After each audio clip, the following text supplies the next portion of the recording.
A lot of this isn't going to make sense to you, and I'm sorry about that. I'm just going to start at the beginning, with the house.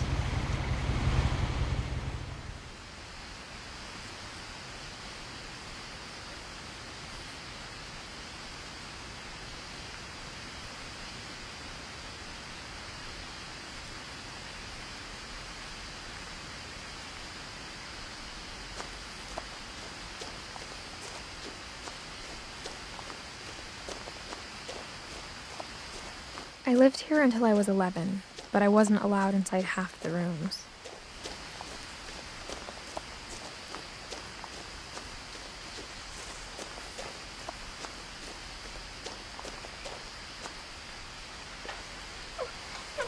Inside the mailbox were bills from 7 years ago, marked urgent, open immediately.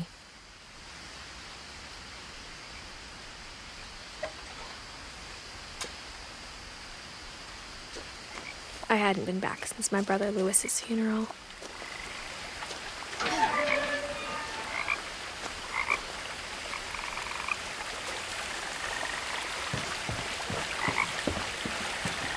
In her will, my mother left me a key but didn't tell me what it unlocked.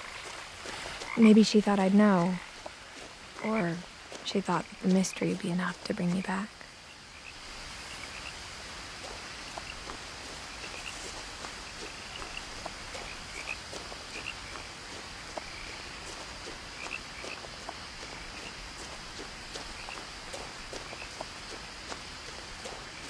No one had driven this way in a long time, but I saw a few hoof prints.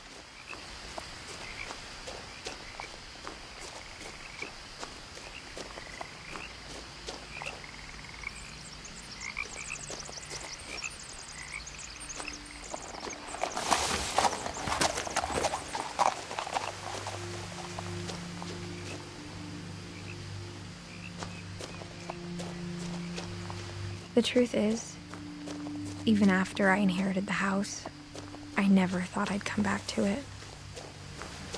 But now I had questions about my family that only the house knew the answers to.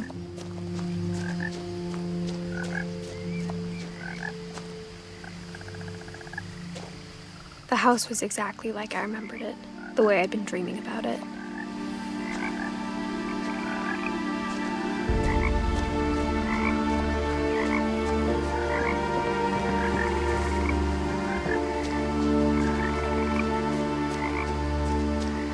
As a child, the house made me uncomfortable in a way I couldn't put into words. Now, as a 17-year-old, I knew exactly what those words were. I was afraid of the house.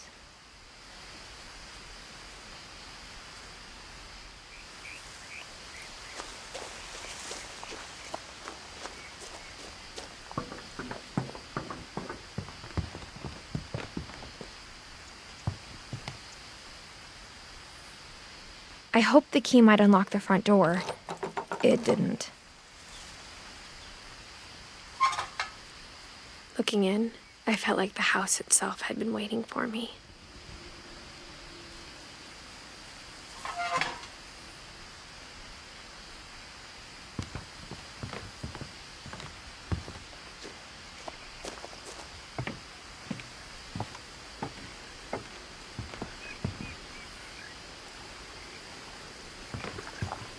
I asked Edie once about the dragon in the pond. She said it had killed her husband. I was 6. It seemed like an odd joke to me even then.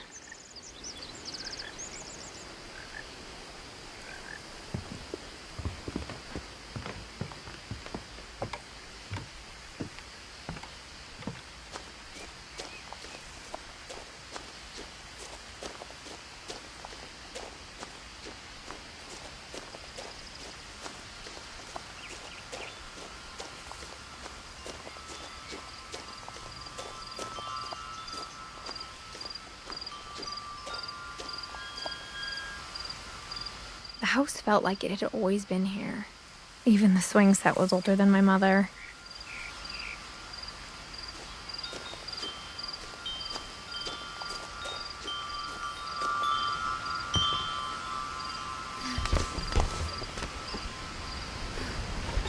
Crawling through the doggy door used to be a lot easier when I was 11.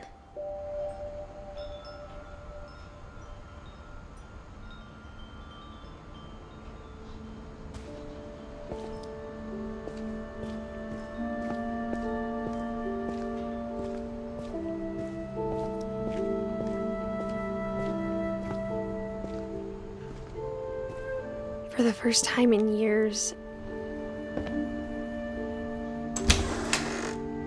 I felt like I was home.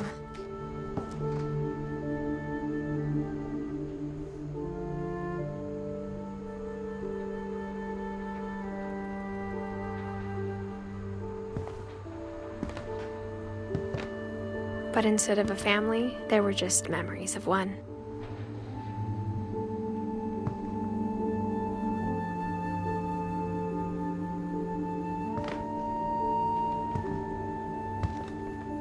Like how after Louis started working at the cannery, we all got sick of eating salmon. Except our cat, Molly.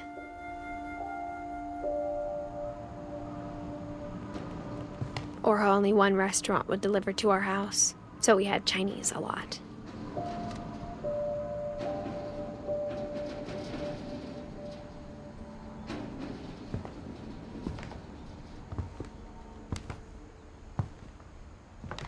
Nothing in the house looked abnormal. There was just too much of it, like a smile with too many teeth.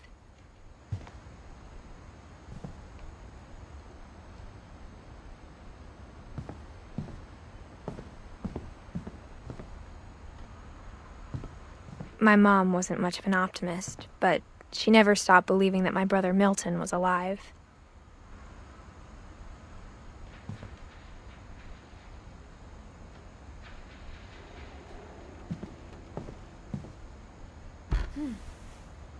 Edie told me once that every Finch who ever lived is buried somewhere in the library.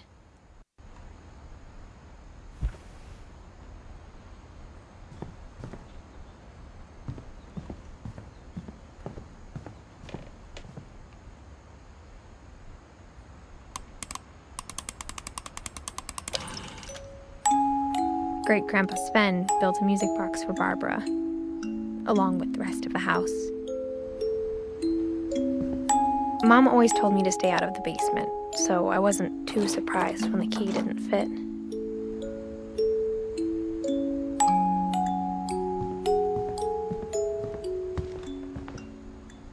Even the fireplace had a story. Edie told me the bricks came from the original house, after it sank.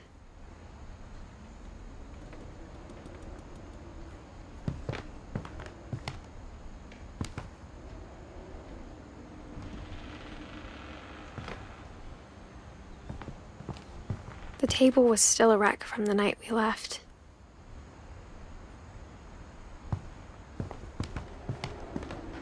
My mom was the only one of us who could imagine Great-Grandma Edie living in a nursing home.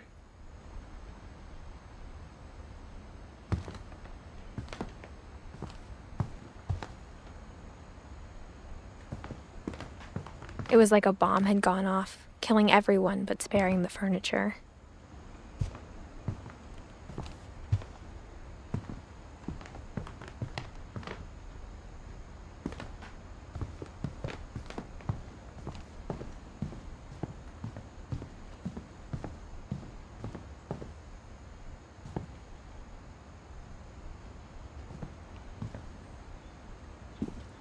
After Milton disappeared, Mom sealed up all the bedrooms.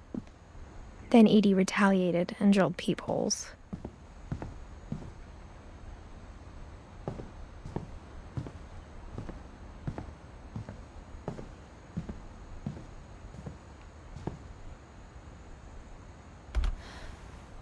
My Grandpa Sam spent 7 years sharing a room with his dead brother, Calvin.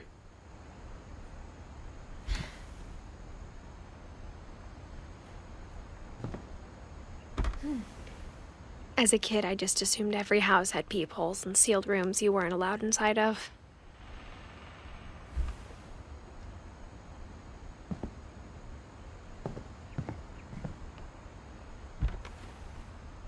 The last time I was in Edith Sr.'s room, I was 10 and she was painting my portrait.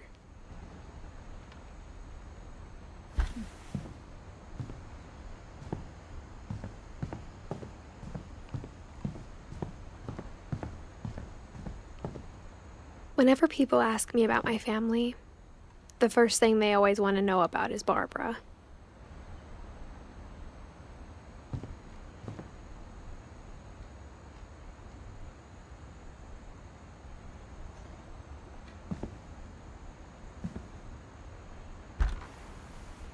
Barbara was a child star for 2 years, until America grew out of it.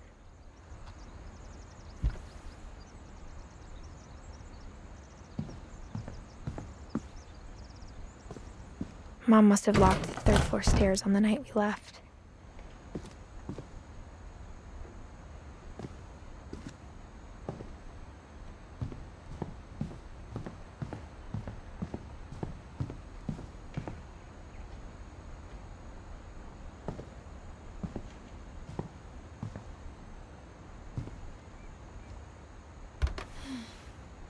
Molly always seemed like a girl I could imagine being friends with, if she hadn't died in 1947.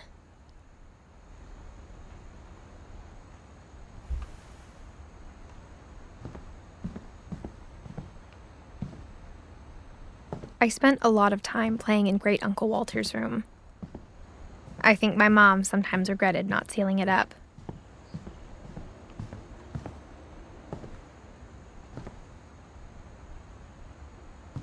Lewis told me there were secret passages, but I never believed him.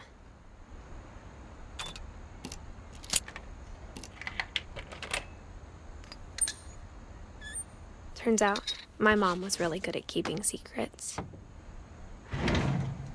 Now it was time to find out what my mom had been afraid of.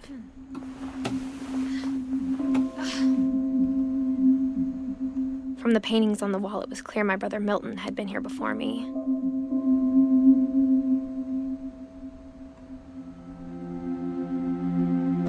Reading this, maybe it sounds like I had a plan. But I had no idea what was behind that door.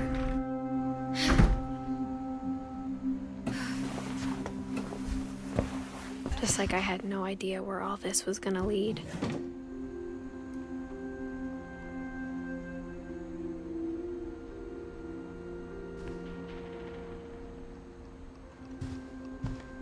I grew up looking at Molly's room through the peephole.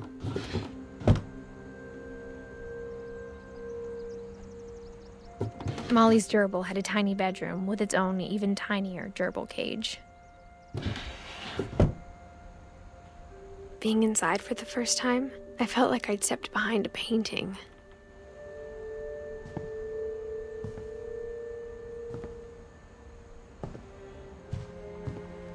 I got the sense Edie had spent a lot of time here, before my mom sealed the doors.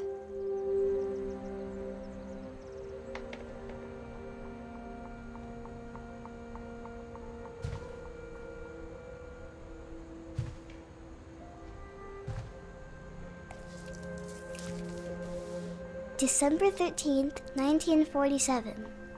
Dear Diary, I'll be gone soon, but I wanted to tell somebody about what's gonna happen. It started when Mom sent me to bed without dinner. I woke up and I was starving, so I looked around for something to eat.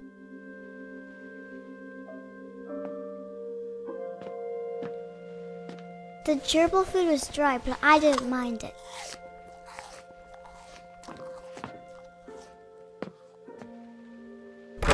Mom, can I come out now?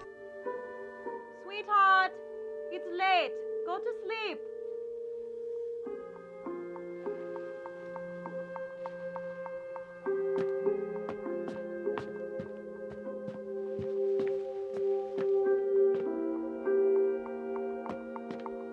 I thought about eating Christopher, but I held back.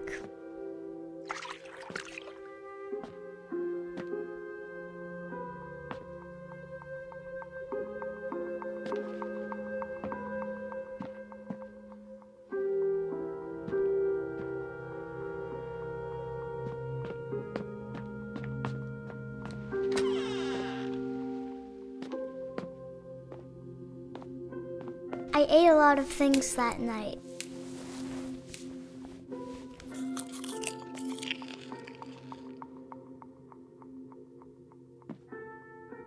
I kept eating and eating,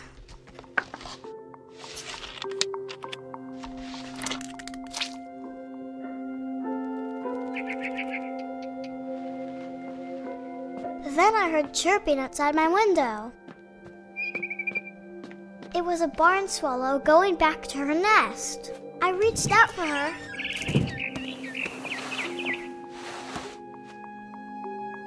And suddenly, I was a cat. I tried to be quiet, but the bird was really scared.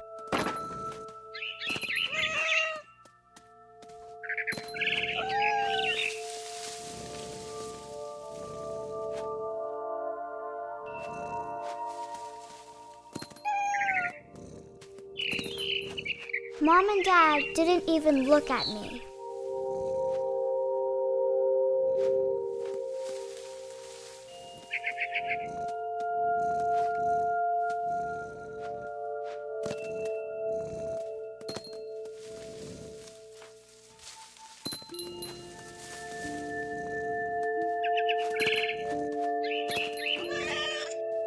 I jumped and I almost got her.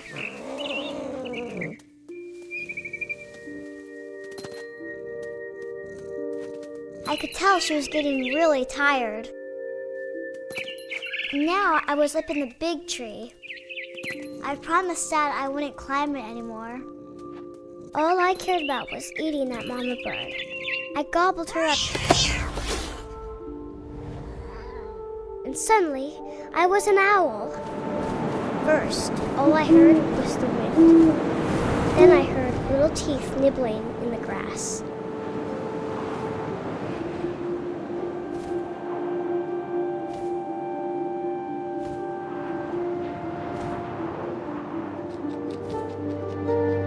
Rabbits.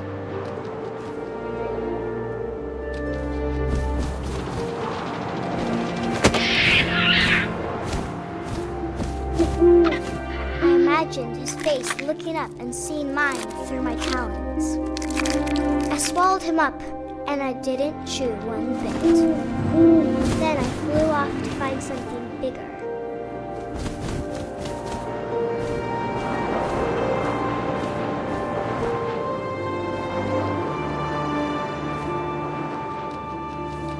A mama rabbit.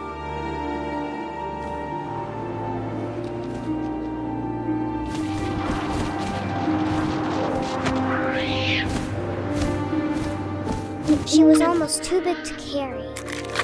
I started choking, but I couldn't stop eating. And suddenly, I was a shark.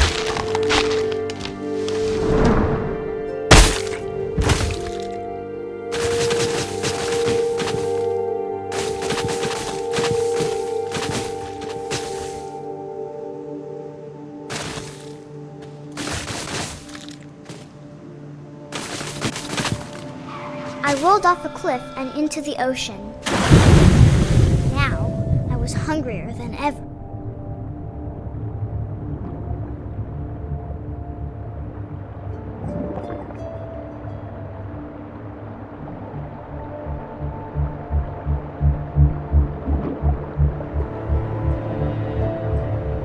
I wanted fat, juicy seals.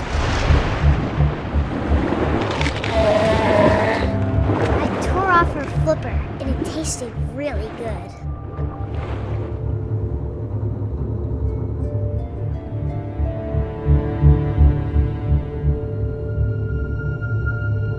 I grabbed on tight. When I was so hungry, I jumped out of the water. When I opened my eyes, everything had changed.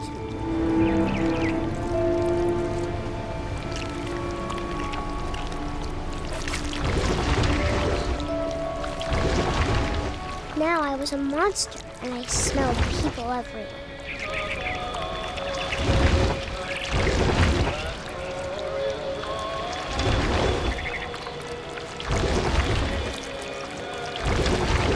I was big, and I moved real quiet.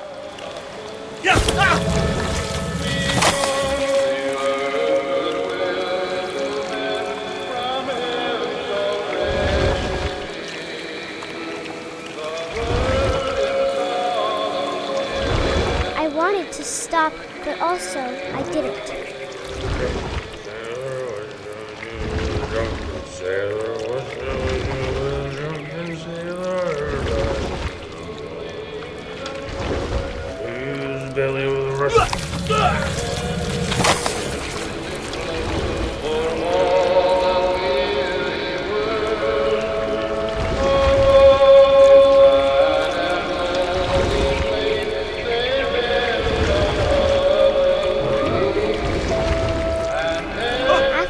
last passenger, I was still hungry. And across the water, I smelled something new. Something I had to have, so I swam towards it.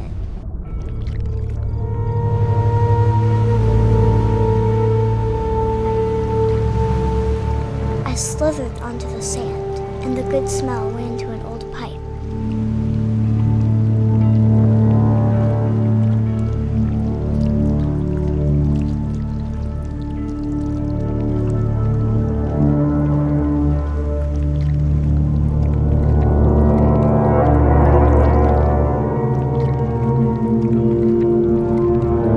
I got closer and closer.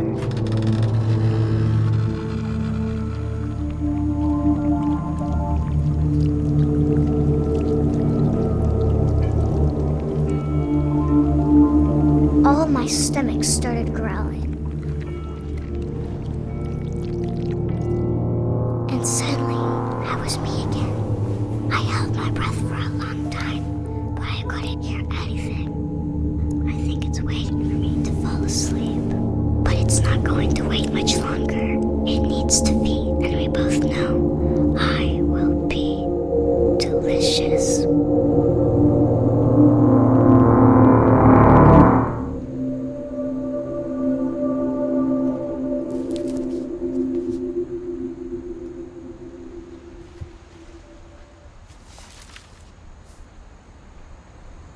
I'm not sure if I believed all of that, but I'm sure Edie would have.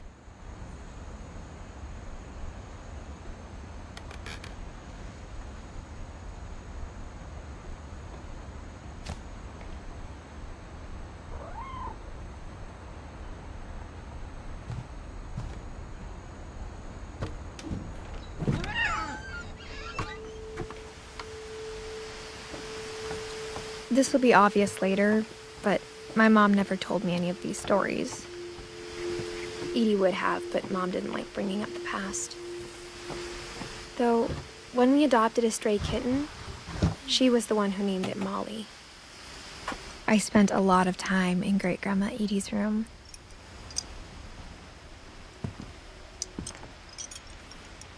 We got along, and it was a good place to hide from my mom. Her room was like a museum.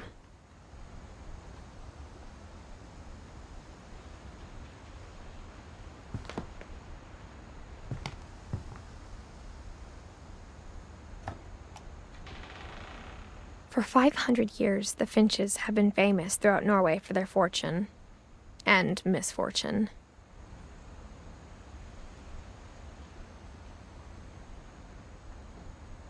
Odin Finch buries the latest victims of the family curse, his wife Ingeborg and their newborn son, Johan.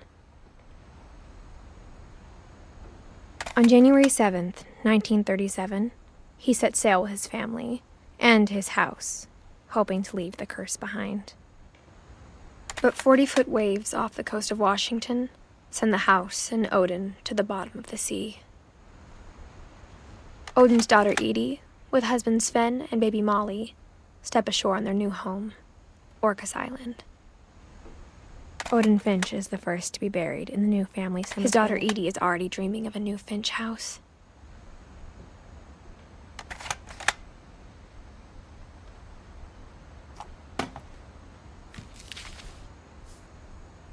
Whatever's wrong with this family, it goes back a long ways.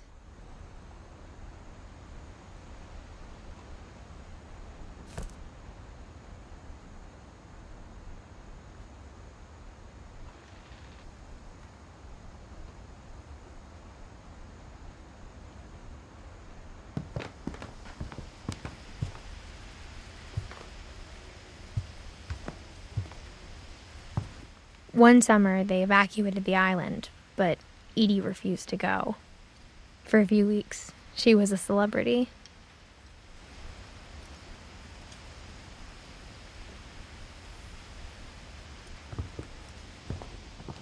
Even in her 90s, sometimes Edie seemed a lot younger than my mother.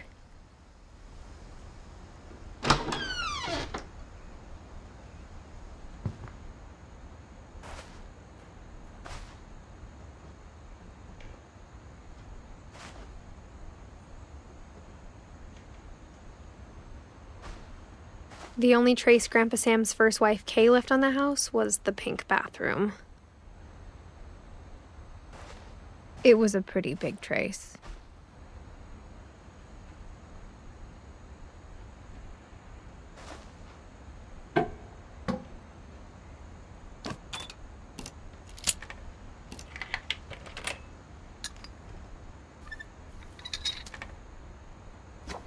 There's a secret in this bathroom. It's in the last place you would look. It isn't in the cupboard. It's hidden in this book.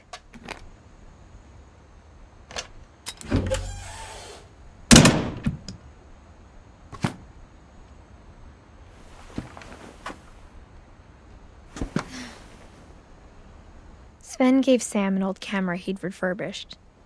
He never put it down.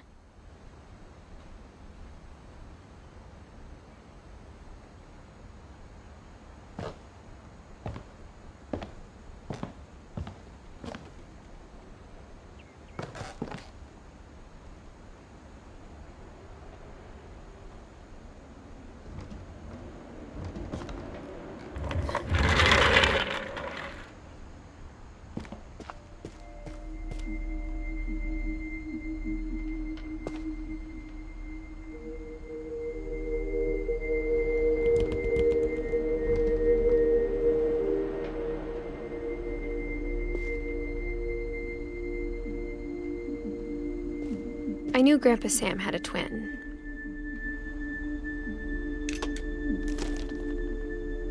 And that he never talked about him.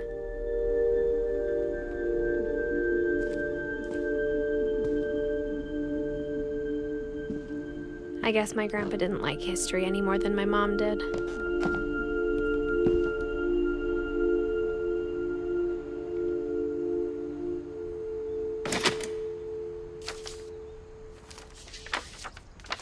How I Want to Remember My Brother by Sam Finch. The thing I remember is that when he made up his mind, that was it.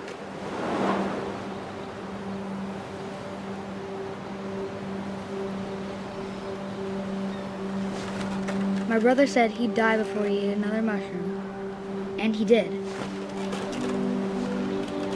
At Barbara's funeral, we swore we'd never be afraid again, and he wasn't.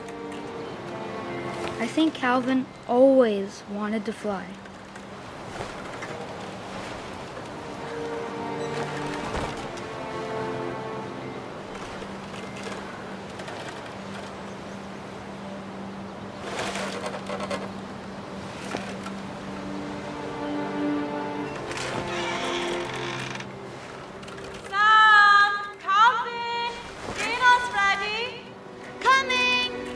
But that day, he finally made up his mind to do it.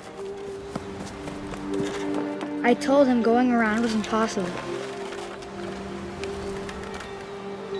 Maybe if I hadn't said that. Calvin, I'm not gonna tell you again. Maybe if the wind hadn't picked up. Then maybe he'd still be here, but I doubt it. I think he'd already made up his mind. That's what I want to remember about my brother.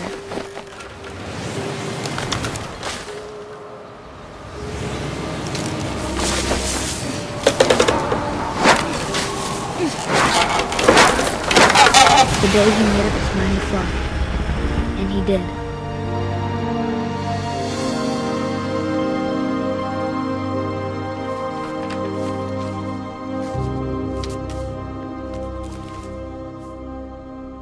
Calvin's story felt strangely familiar. When I was younger, I remember trying to do the exact same thing.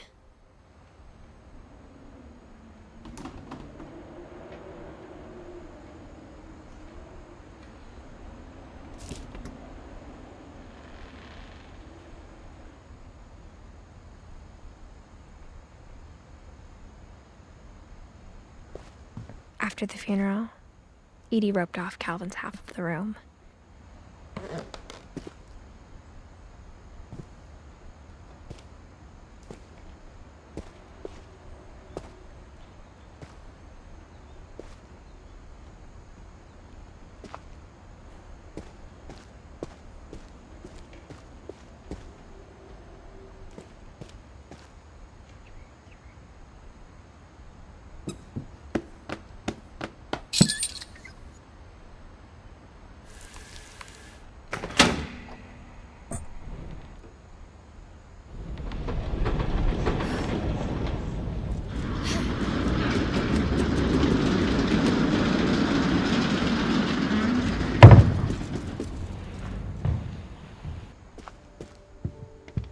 The passages were a pretty tight fit. They'd obviously been built for smaller hands and bellies.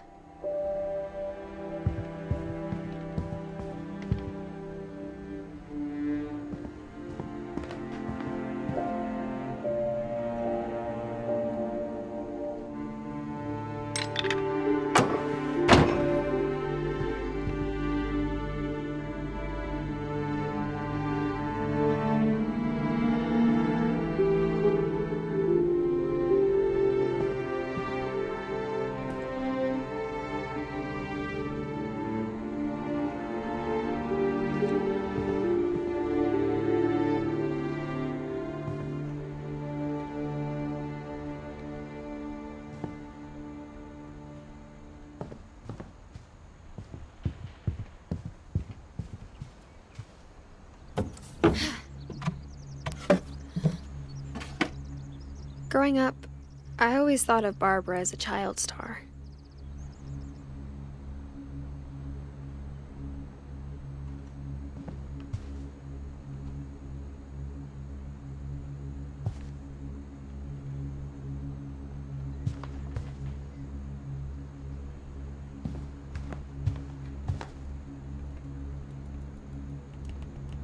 I never thought about how hard it must have been for her afterwards.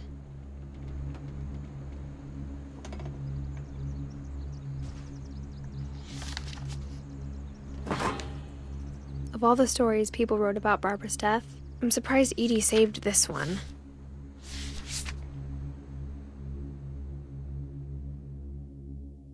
Old Jack here with another ghastly tale inspired by America's most unfortunate family. I'm calling it The Surprise Ending of Barbara FINCH. As a child star, Barbara was famous for her scream.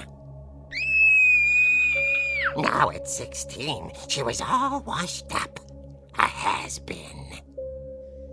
But in a lucky break, she'd been asked to perform her signature scream at a local convention for monster movie fans. It was just the boost her career needed. Unfortunately, her scream hadn't aged well. Getting better. I think you just need the right motivation. Her biggest fan and current boyfriend, Rick, was about to demonstrate when... Now that was a great scream. It was Barbara's father, Sven. He'd slipped into a table saw and had to be rushed to the emergency room. So Barbara got stuck babysitting her youngest brother, Walter. Her convention comeback was canceled. Okay, I'm hearing frustration, but I'm not hearing terror.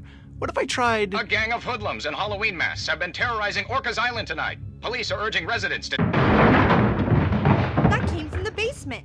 You're right! Also, I loved your delivery on that. Why is your basement door locked? Because my dad likes making puzzles and secret passages. There's a key hidden in the music box. The secret is to keep winding and winding until finally the key pops out. Thanks, babe. I'll be back in a sec. 20 minutes later, Rick hadn't returned. So Barbara went to look for him, right on cue.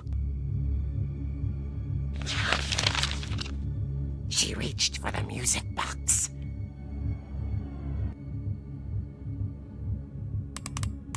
And as she wound the key, she listened for Rick, but the house was silent.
Oh! Rick? Barb, relax. I was just trying to scare you to help you find your scream. Well, I'm not scared, Rick. I'm furious.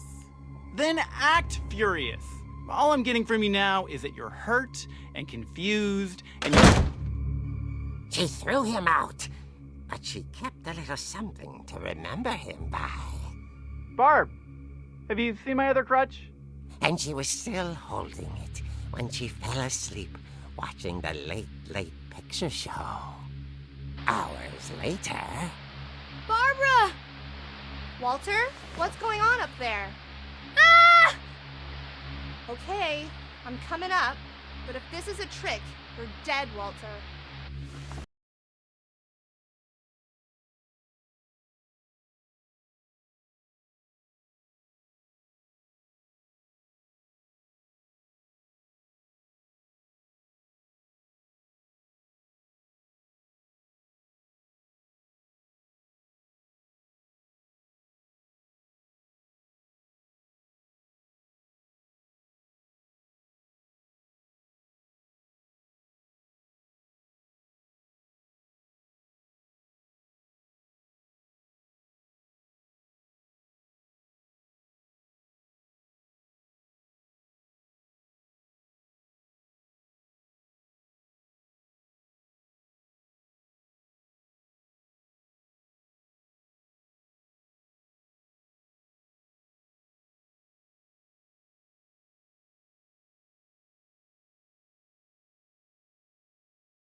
She heard whispering. It was coming from inside the house.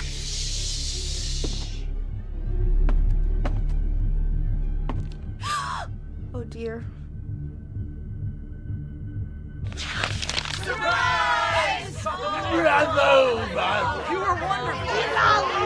monsters had come to surprise her. For Barbara, it was a dream come true. Then she saw what kind of monsters they were, and she realized what was about to happen. She was going to be famous. And with her final breath, Barbara Finch gave the performance of her life.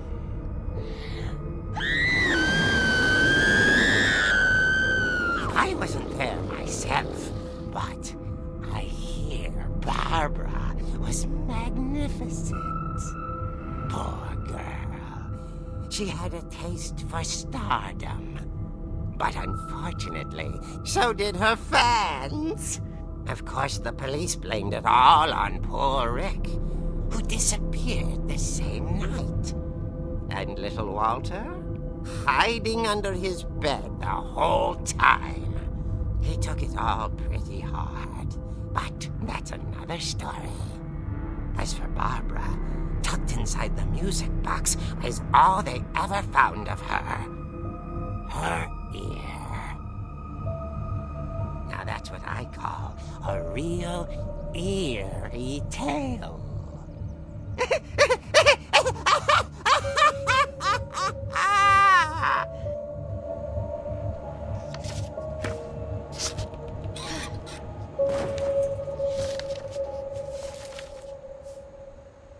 Edie told me all Barbara wanted was to be remembered, as absurd as that comic was. Maybe what Edie saw was a happy ending.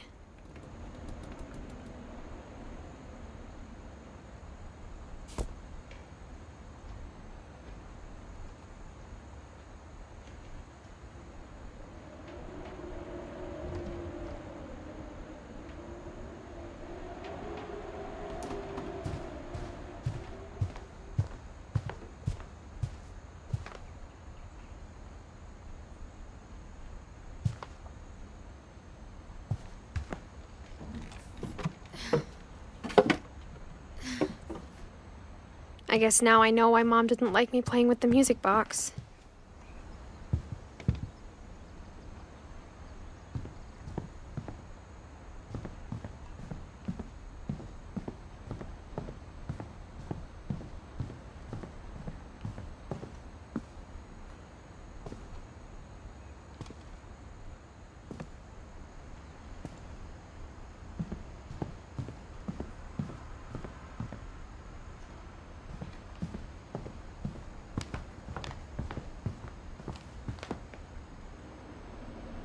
It's funny. All those times I played with the music box and never found the basement key.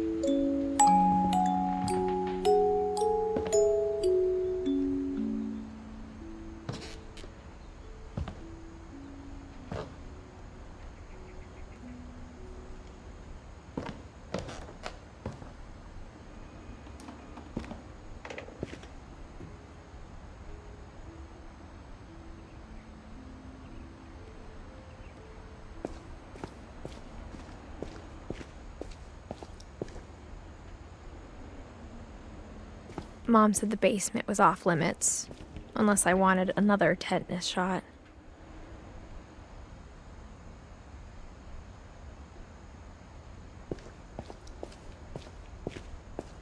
I saw Edie sneak down to the basement once, carrying packages. I thought maybe she was hiding presents.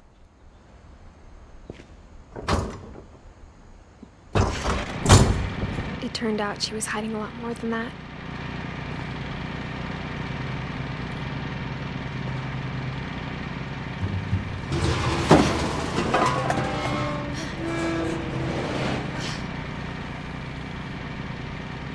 I remember asking Mom once about where Walter had gone.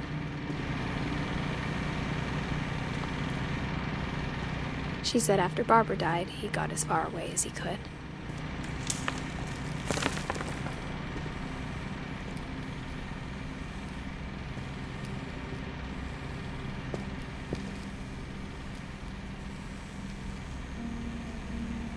If there's a pattern in all these stories,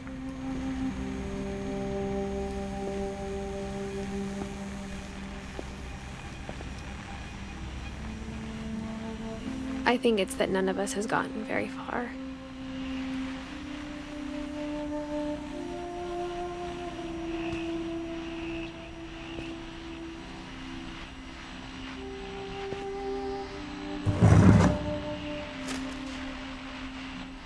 Goodbye, everyone. I can't believe I've been down here for 30 years. On that first day, after the shaking started, I didn't think I'd survive a week.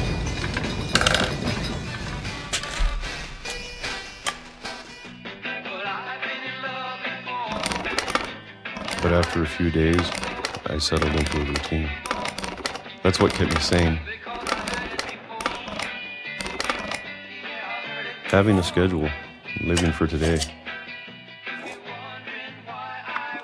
I always expected to be dead tomorrow. But if you wait long enough, you get used to anything.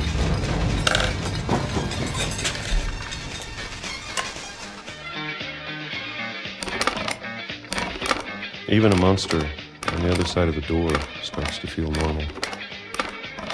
Almost friendly.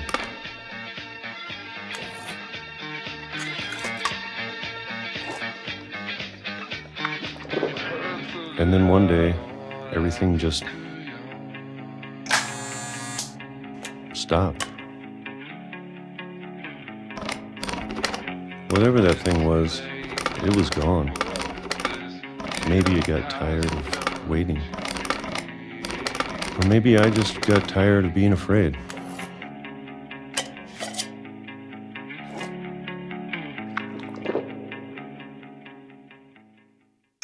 It's been a week now, the longest in 30 years.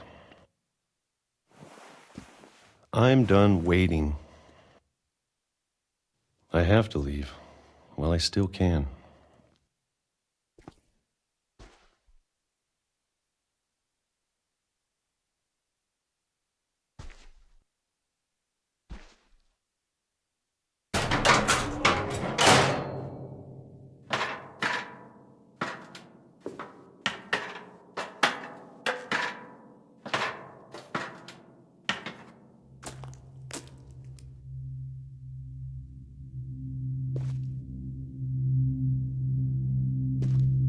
I know it's out there, somewhere.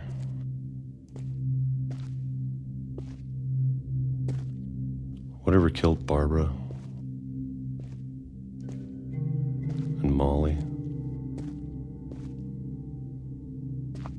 and Calvin. Maybe this is all a mistake. But I need to stop living the same day, even if it kills me.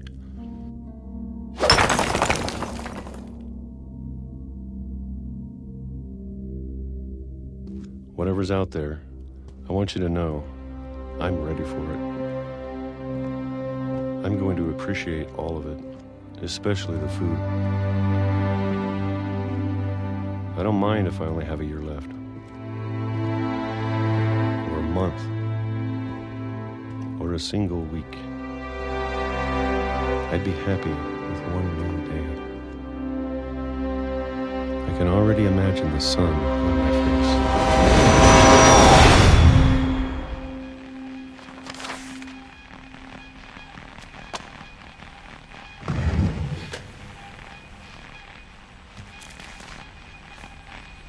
Walter died when I was 6.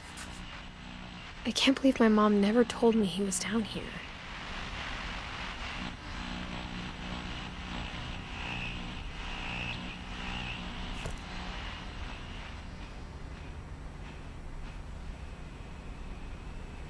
I'm sure my mom was trying to protect me.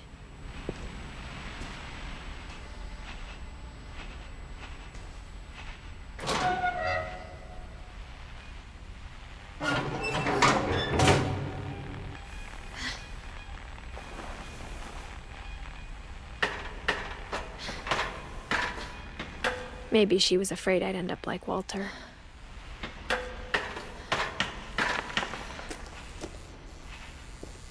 But if she never told me about an uncle under the house, I can only imagine what else she was hiding.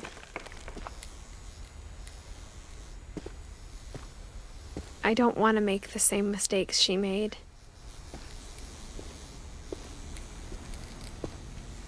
Trying to bury something that's still alive.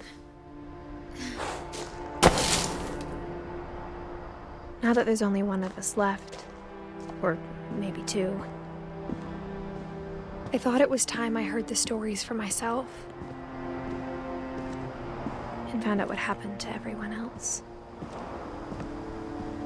But now I'm worried the stories themselves might be the problem. Maybe we believed so much in a family curse, we made it real.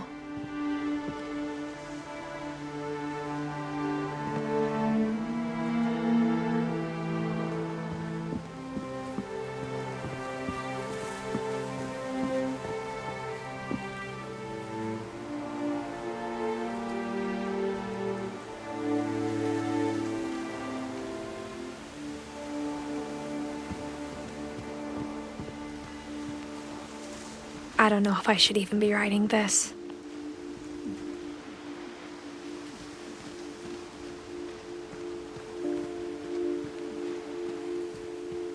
Maybe it'd be better if all this just died with me.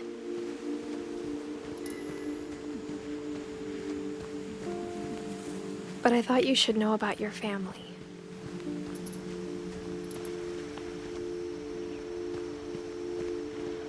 And the history you're a part of.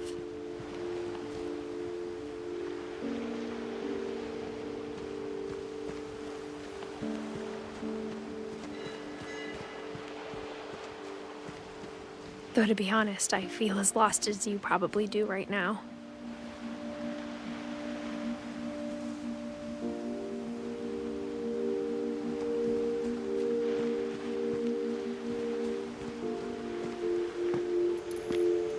I think the people in these stories believed them, for what that's worth.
And when you look at the house, that history of imagination and stubbornness and madness,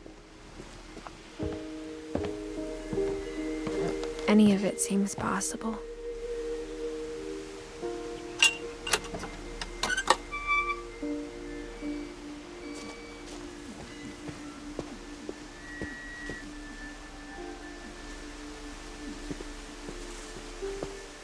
I think we've been surrounded by death for so long, we've just gotten used to it.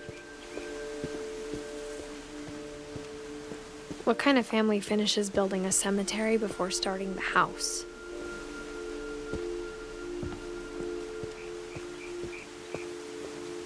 It's embarrassing for me to admit this, but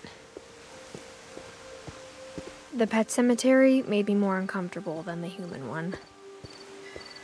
3 of the gerbils are mine, and 2 had been my fault.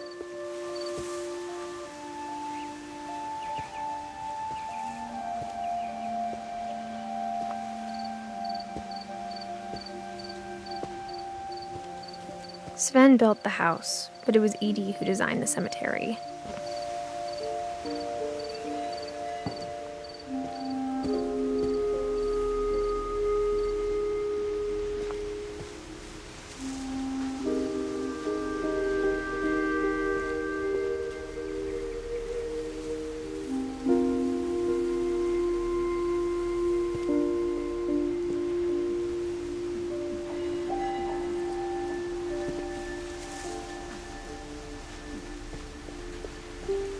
I'm sure Odin's monument had been Edie's idea.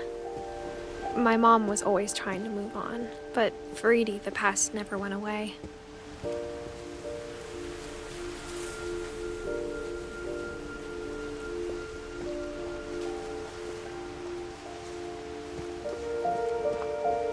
She could see it poking out of the water at low tide.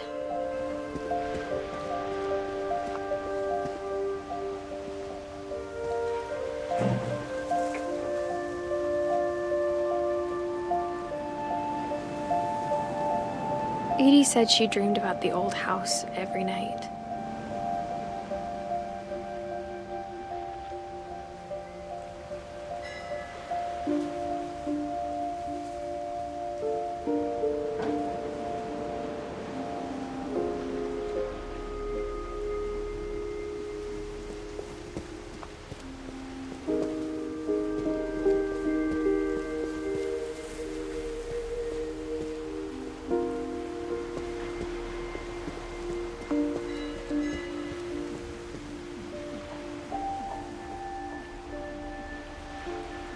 Edie's side was always easier for me to understand.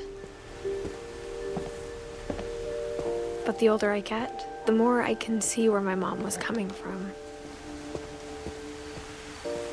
Her dad had been pretty strict, but it wasn't enough to save her brothers. She was just trying to do better.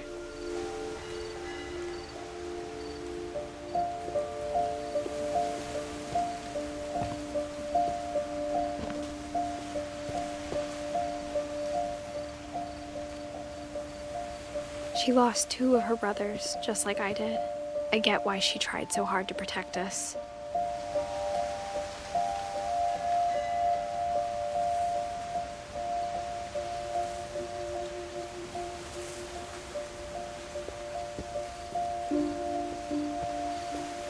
There's so many things I wish I could ask my mom now. Part of me thinks this is what she wanted all along. For me to come back someday and find everything out for myself.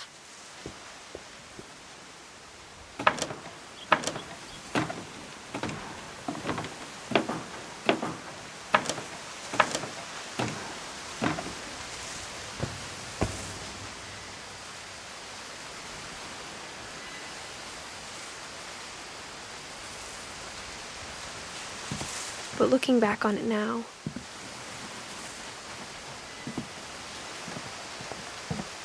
if she told me there was going to be so much climbing, I never would have come when I was 22 weeks pregnant.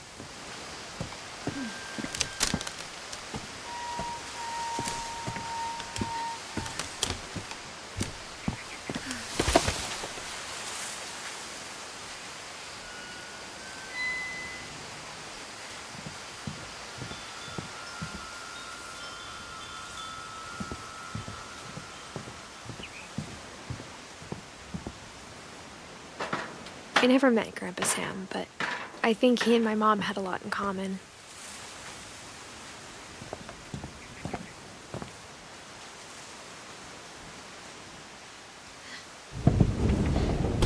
They were both pretty intense.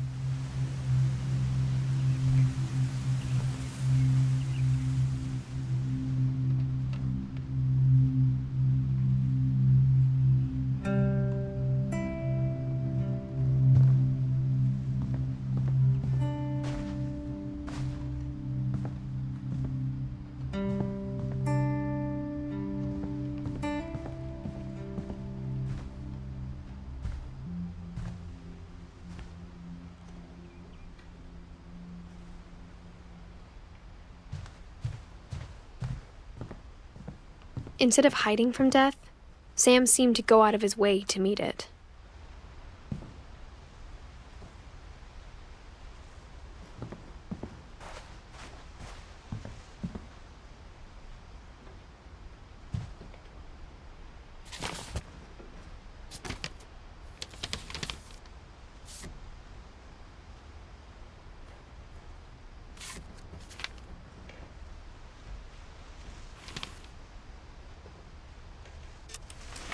Dawn, I promise, you'll never forget this weekend. Yes, sir. These memories are gonna last a lifetime. Am I gonna have to shoot anything? It's a hunting trip, Dawn. Shooting is strongly encouraged. What? Perfect. It's gonna rain the whole weekend, isn't it?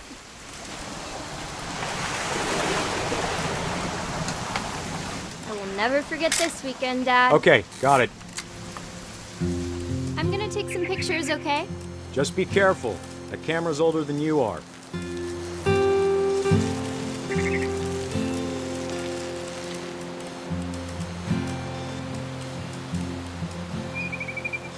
right, Dad. It's starting to clear up. Still freezing, though.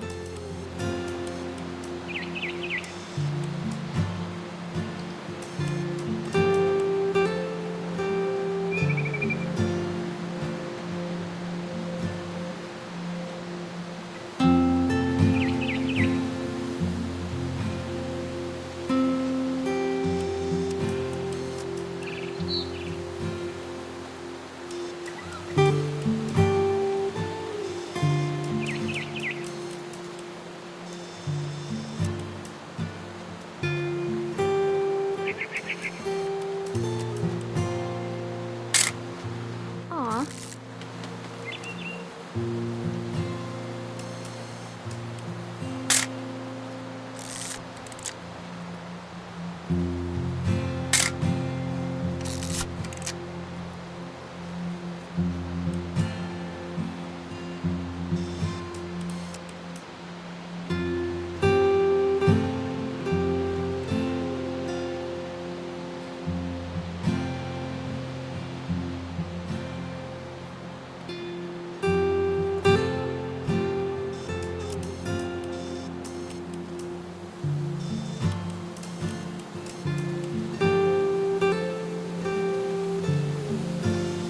Definitely should not have drunk all that coffee. Hey! That's a keeper. Hold still while I take a picture of you. I'm just saying, I'm not always gonna be here, Don. You'll need to remember this stuff, if you want to survive. I'll be fine, Dad. You know who else thought he was gonna be fine? Some guy who died. Don, I'm being serious. I know, Dad. You're always serious. Doesn't being out here make you want to chill out? Well, to tell you the truth, I haven't been out here in 20 years.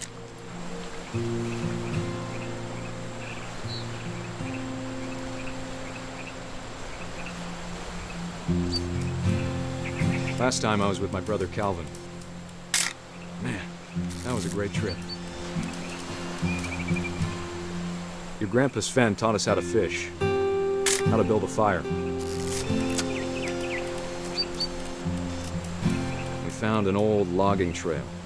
There were deer everywhere. I bet if I could remember where that trail was, we'd spot a buck for you in no time. Dad! Good eyes, Don. Before you take the shot, let me get a picture of you.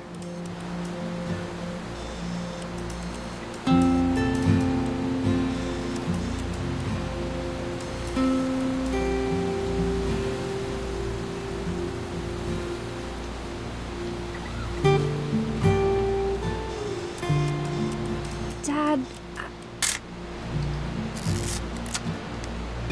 Let me get behind you. do I have to do this? Don, you don't have to do anything. But if you want to survive, you'll need to be strong.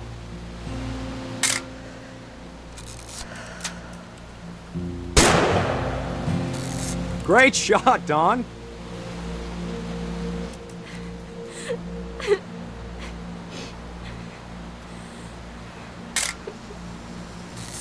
I'm proud of you, Don. Always remember that, okay?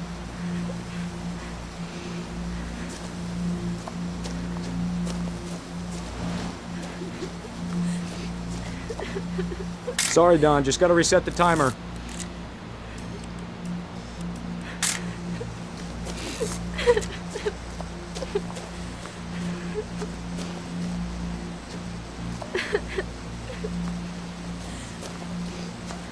Dad, it's twitching. I think That's it's totally so... normal, Don. Just focus on the camera. Try not to think about... Dad!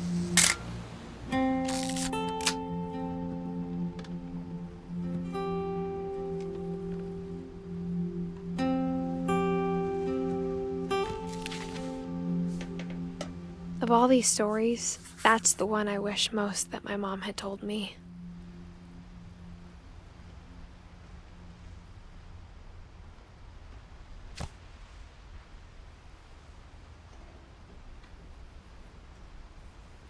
Sam spent his life shooting photos, but Mom said he got nervous being in front of the camera.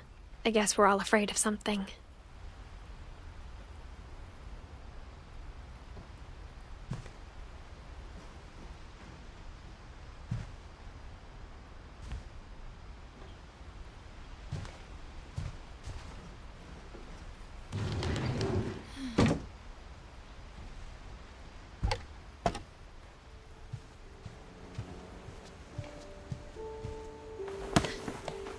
after Sam died, my mom and Edie got really close.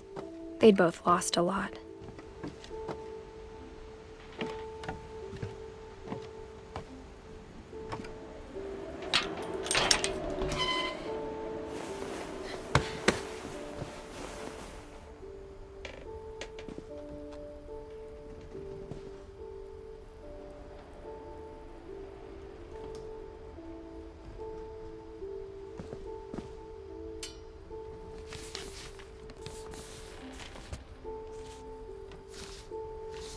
Dear Kay, do you remember the way Gregory used to laugh when he thought he was alone? Like something funny was happening, but only he could see it.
Good luck, Kay. Love, Sam.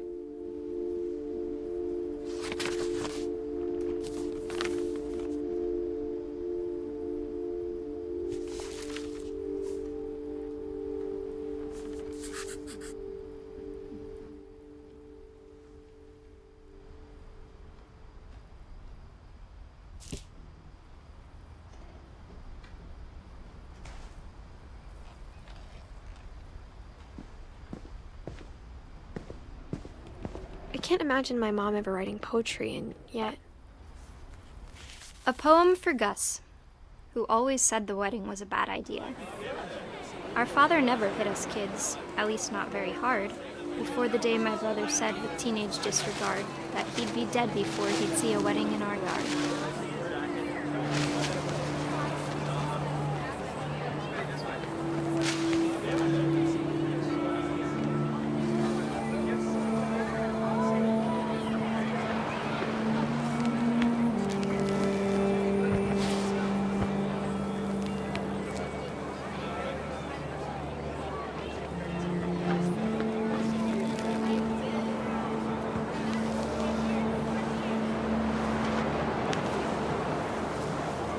My father made him come, of course, but Gus stood far apart, just flew his kite and bottled up the storm inside his heart.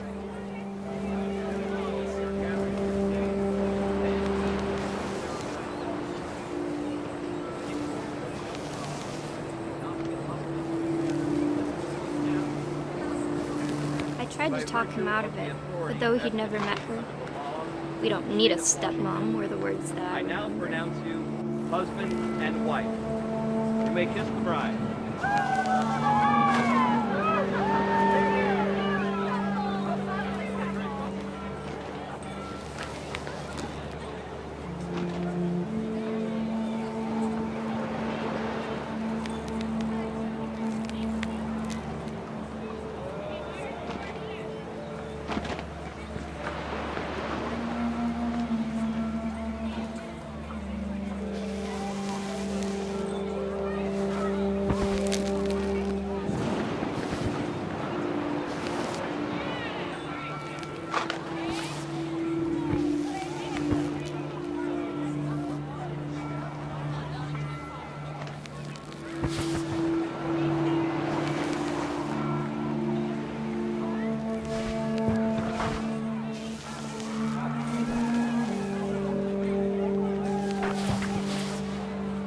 When the time for photos came, Dad ordered him to come here. But Gus declined, and as a sign held up his middle finger.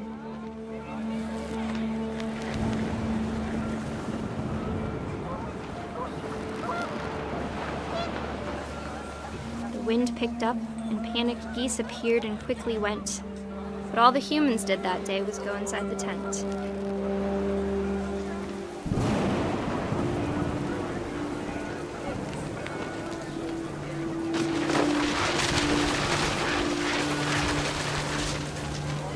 The rain came down in buckets then, but no one seemed afraid that nature might destroy the tent our dad had crudely made.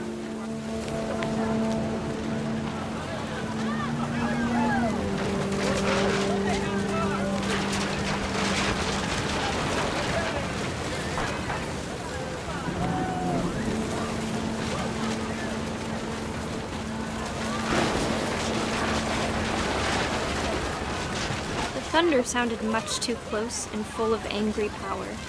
But all my father said to this was, "Make the music louder."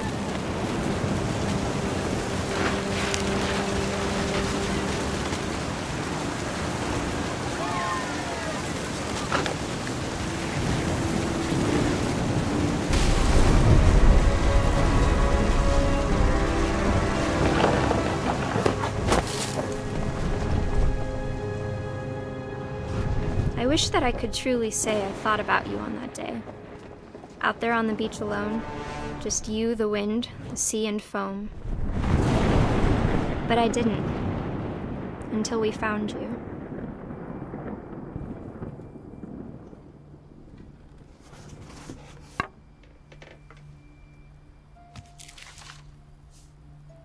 She never talked about him, but Mom told me once if I was a boy, they were going to name me Gus.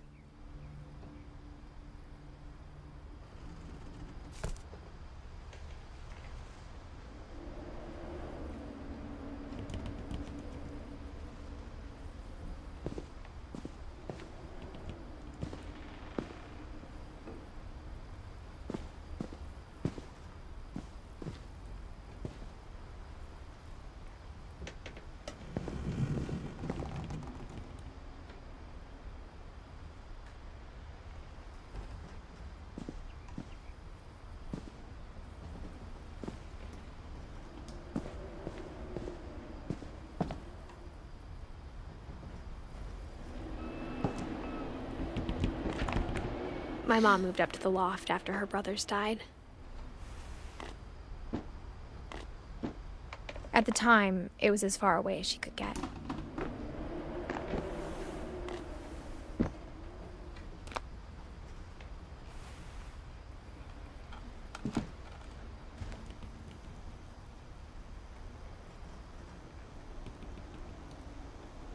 Religion was another thing my mom never talked about, but I think it helped her a lot after her dad died.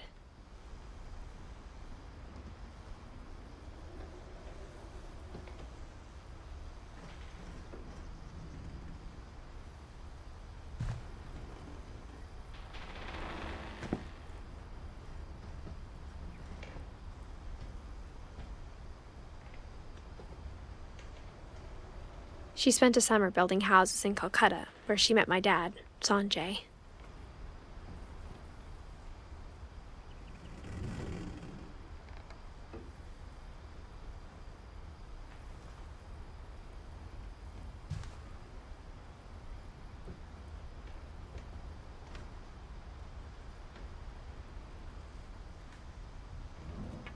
My mom moved to India a week after graduation and got a job teaching English. Louis was born a year later.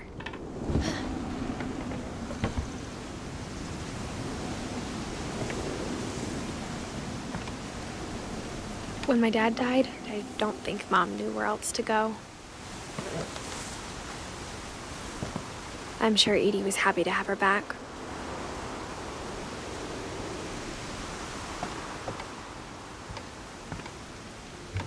And to see kids in the house again.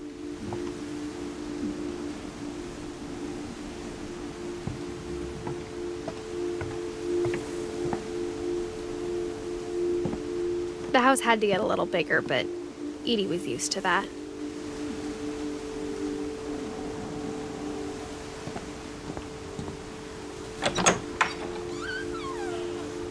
And for a while, things were good, almost normal.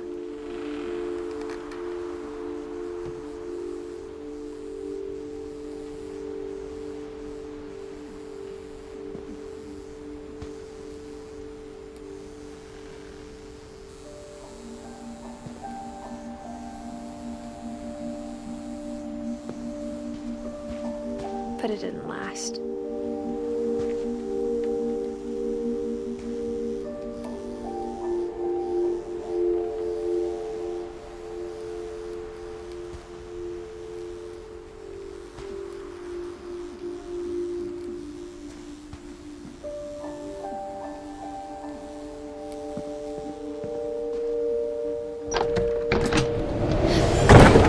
The beginning of the end was Milton's 10th birthday, when Edie gave him a castle.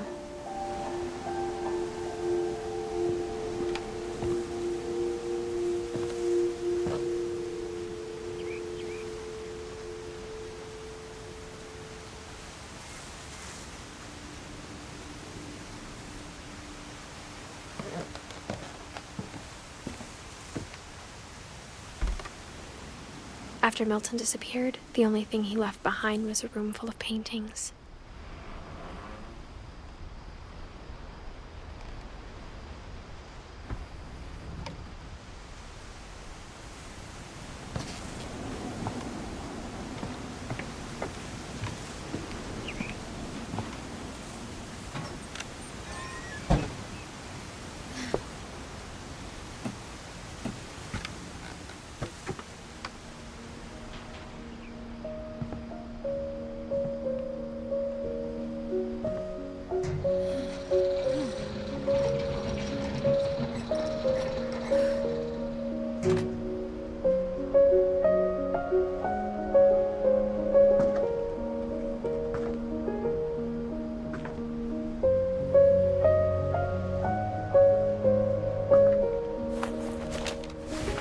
Milton FINCH in The Magic Paintbrush.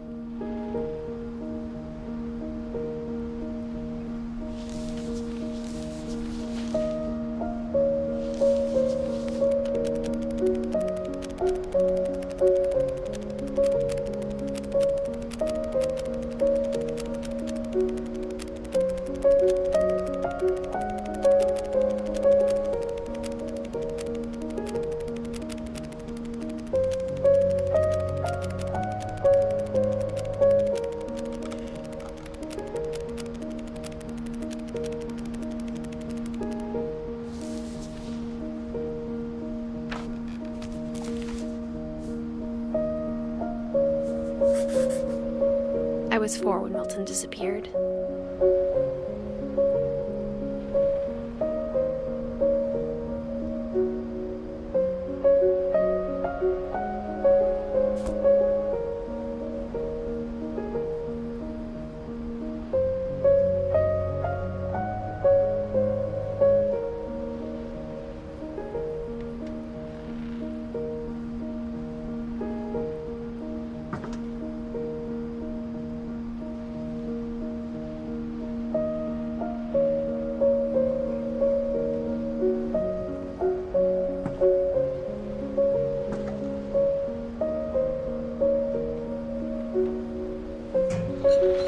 Mom spent months searching for my brother.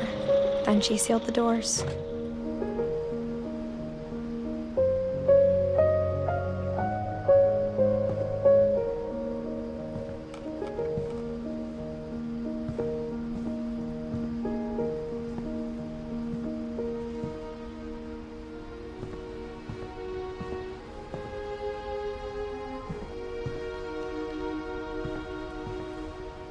Whatever Milton had found in the house, Mom didn't want it getting out.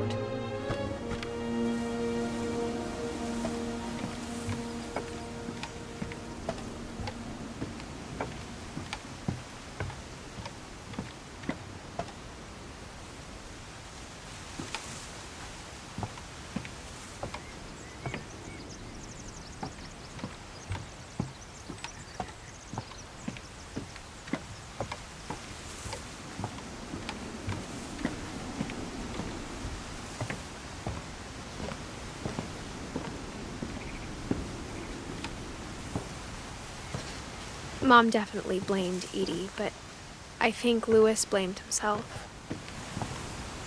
After he graduated, he just spent more and more time in his room, until Mom got him a job at the cannery. Everyone always told me to stay out of Louis's room, except Louis.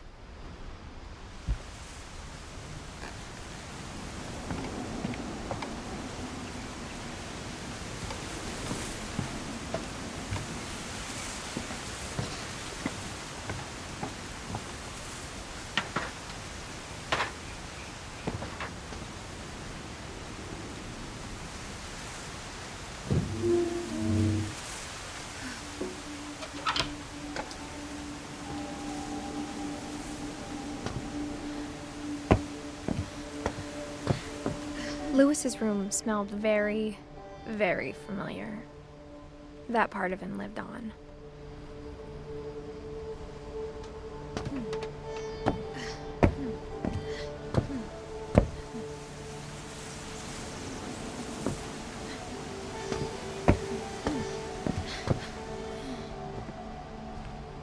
Louis and I spent a lot of time playing games together, but he was surprisingly bad at them. He died a lot.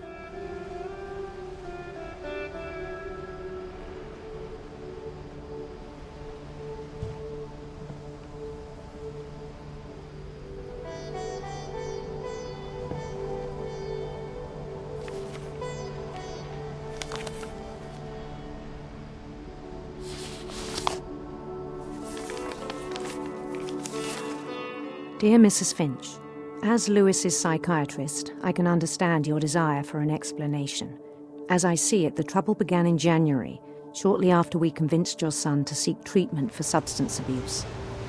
Newly sober, I believe Lewis first noticed the monotony of his daily life.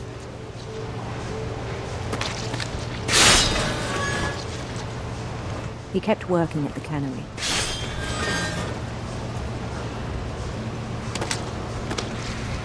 But he withdrew part of himself. In our sessions, I saw the same behavior.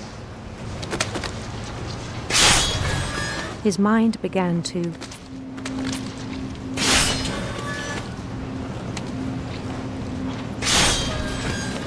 wander.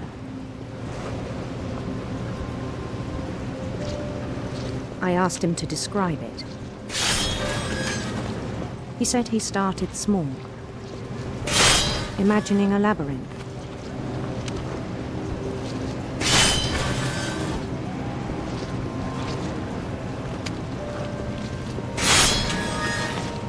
He'd feel his way about, Then something moved. Bats. And toads.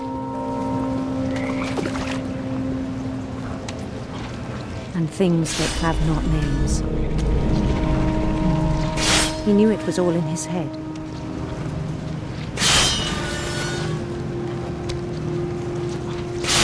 But he took it very seriously. I had hoped he'd find himself.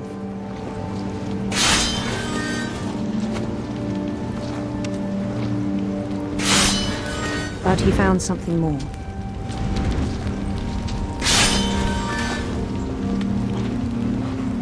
I worried about him then, daydreaming at the cannery. I spoke with his boss. But he said Lewis had become a model employee. Methodical, tireless, focused. Like a whole new Lewis. So I let him go on.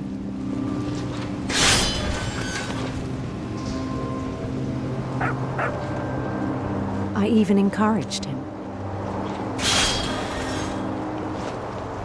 It seemed very promising at first. He told me he'd made a new friend.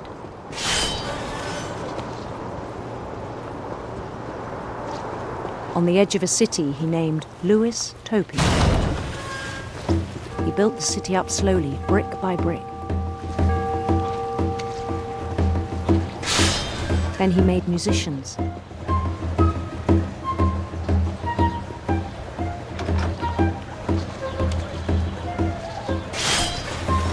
And songs for them to play.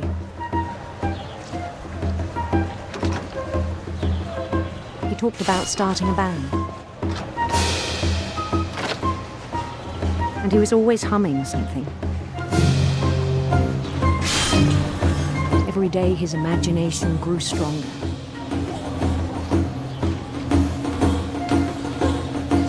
He no longer spoke at the cannery. But his chopping was as reliable as ever. Then one day it struck him that all the cheering crowds, even the stones under his feet, were all in his imagination. So he could do whatever he wished.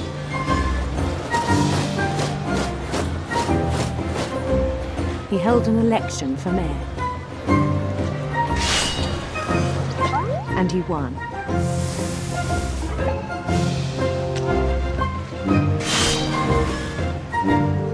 They begged him to stay, but his mind was already wandering.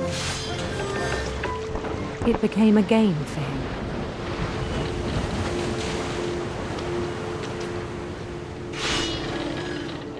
He'd conquer a city, then immediately push on. New Louisville.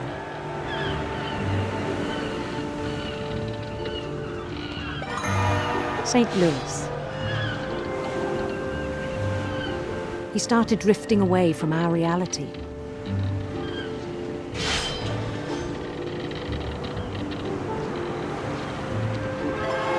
Minneapolis. Until one day he forgot to go home from the cannery.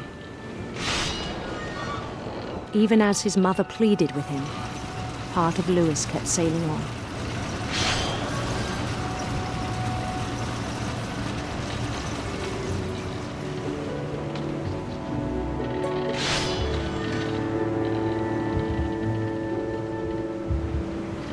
In Lewisburg, he heard rumors of a handsome queen.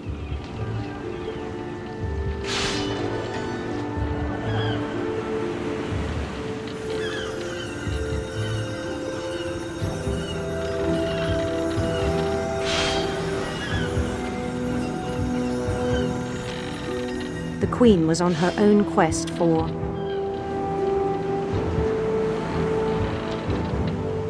sinister serpents.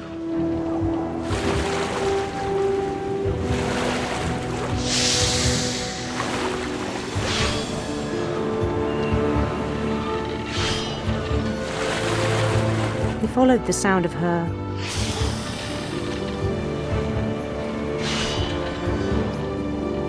electric sitar.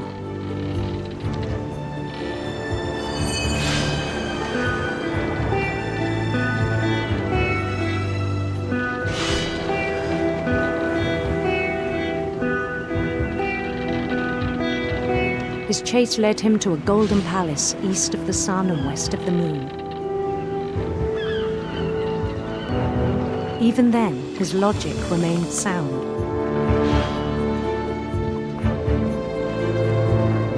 He knew the world was all in his imagination.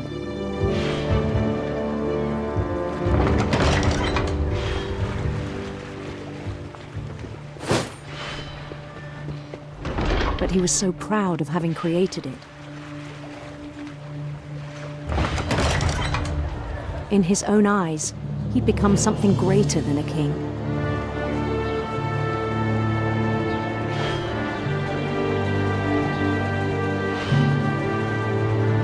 For someone who'd never known success in the real world, I think it was overwhelming. And then it struck him that the real Lewis was not the one chopping salmon, but the one climbing the steps of a golden palace.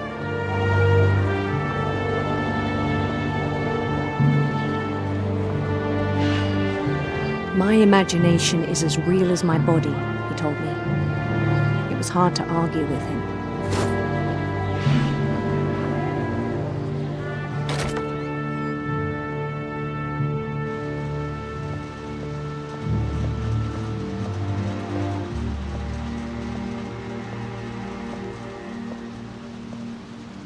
He began to forget the world we know.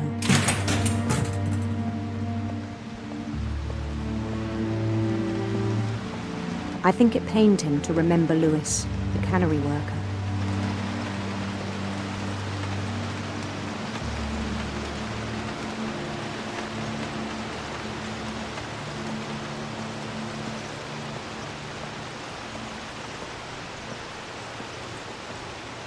He began to despise the man with a royal contempt.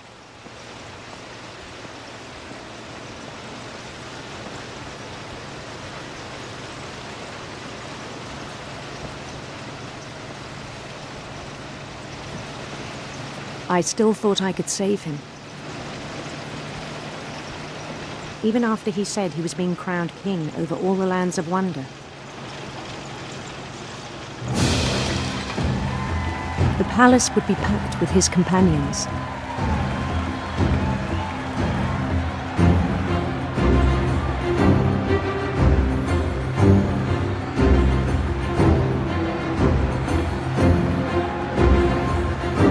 Including the wise Calico who had insisted on advising him.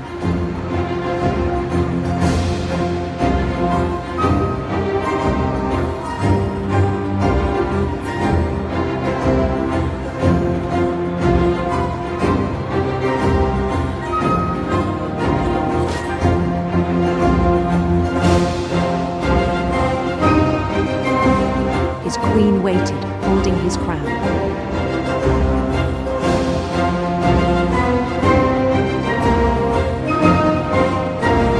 There was only one thing left to do.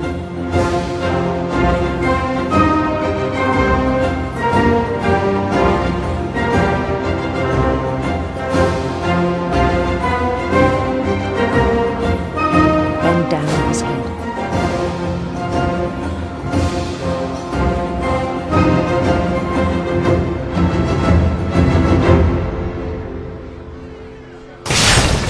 And the rest I think you know. Mrs. Finch, your son was a kind man who will be missed by all of us who knew him.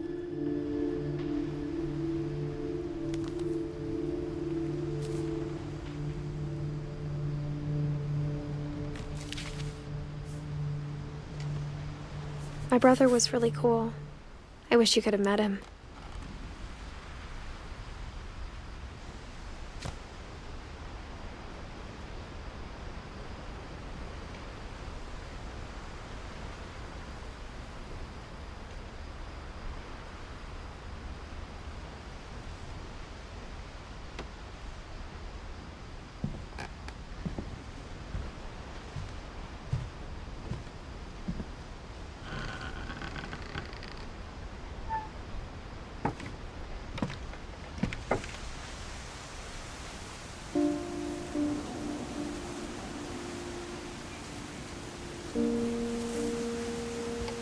On the way back from Lewis's funeral, my mom told me to start packing.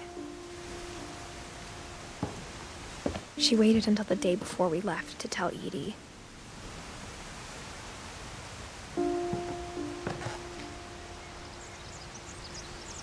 I'm not sure if she wanted to make it easier or harder.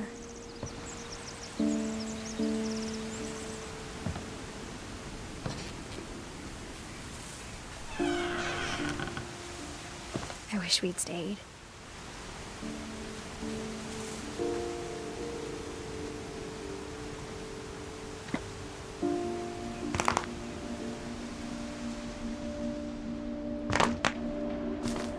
But I understand why we left.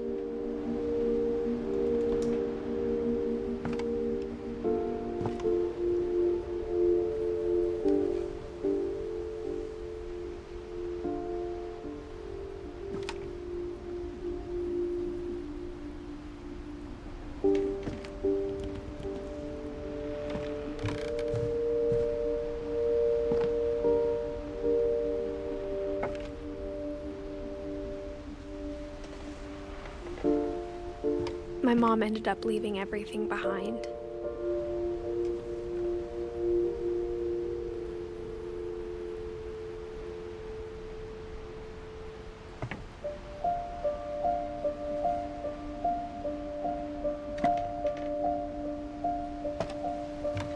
What happened that night had been coming for a long time.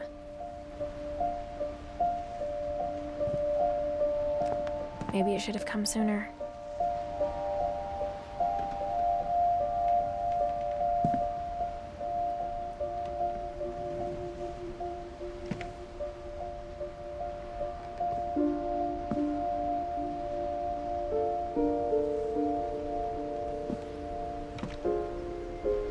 But it had to end one way or another. All that's left now was to tell you about that last night.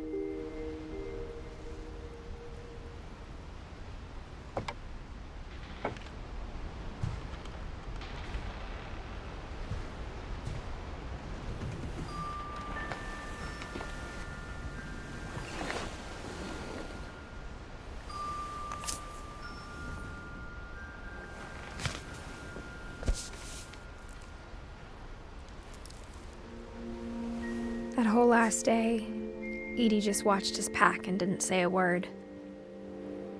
Until supper, when she raised her glass and said, "To our final night together, and all our final nights apart." Grandma, you know what I said about alcohol. Some of your medications are very Edith, specific. I left a present for you in the hallway. Why don't you go open it? The grown-ups have to argue now. I'm sorry, you're right. We're all leaving tomorrow. Let's just enjoy our last... I'm not leaving. Edith, you're excused.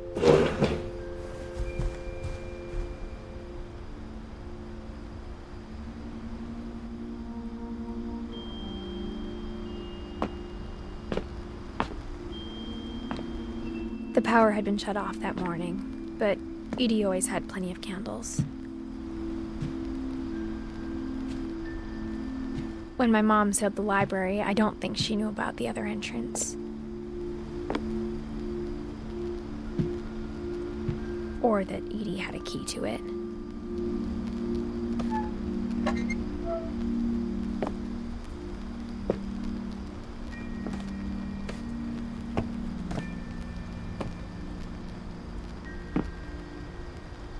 That thing you're afraid of isn't going to end when you leave the house.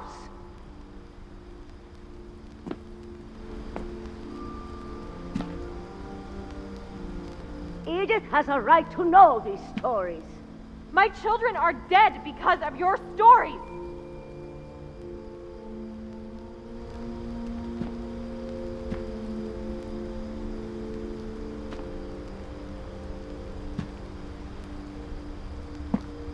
I think it's best if Edith and I leave tonight.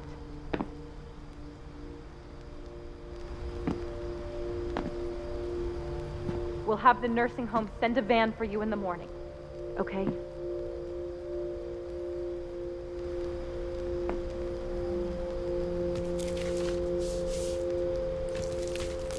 Dear Edith, there's so many stories I wish I could tell you, but there's only time for one.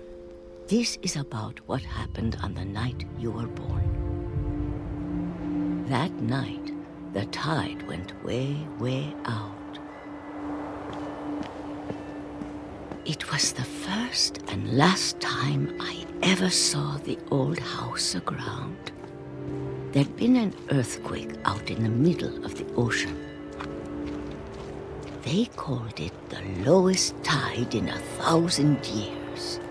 God, it smelled awful.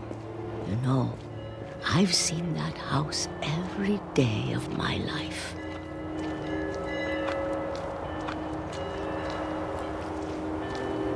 But I never thought I'd go back to it.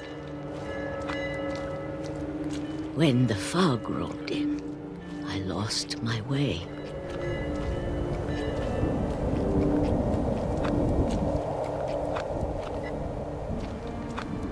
I got turned around.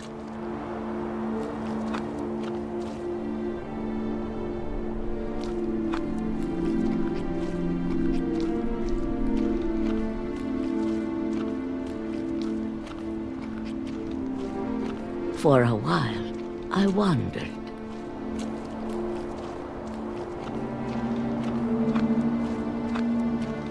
I started seeing things.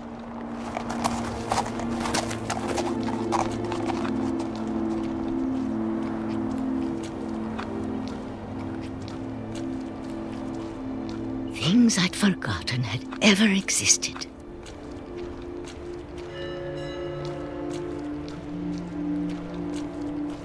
But when I saw them, they felt like old friends. That night, a lot of things came back to me. Or maybe I came back to them.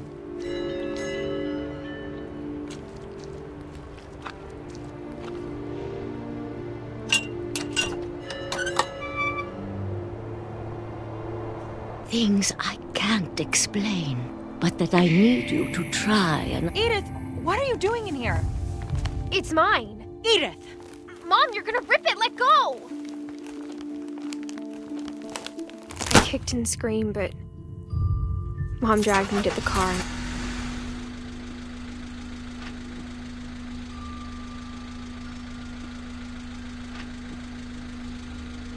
I never saw Great-Grandma Edie again. The next morning, the band came to pick her up, but she was already gone. After that, we moved around a lot.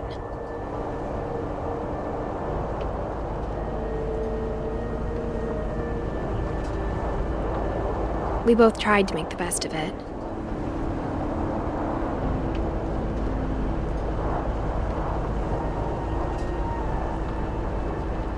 A few years went by.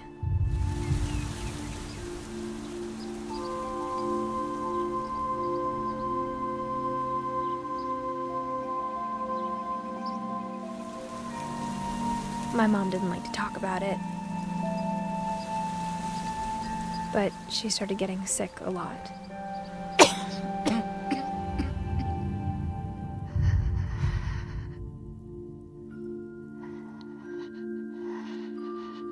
She got better for a while, and then she didn't. And then I was alone. The last Finch left alive.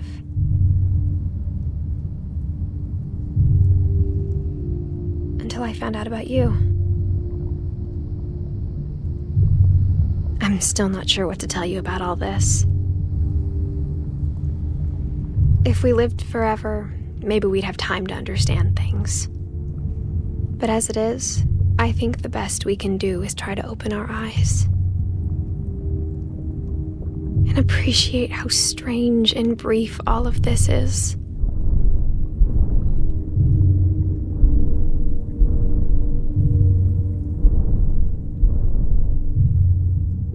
This journal was supposed to be for you, but now I hope you'll never see it.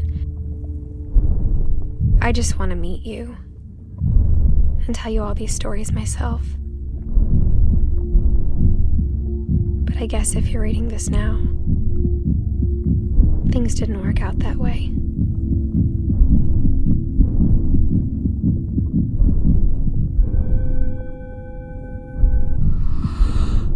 This is where your story begins. I'm sorry I won't be there to see it. It's a lot to ask, but I don't want you to be sad that I'm gone. I want you to be amazed that any of us ever had a chance to be here at all. Good luck.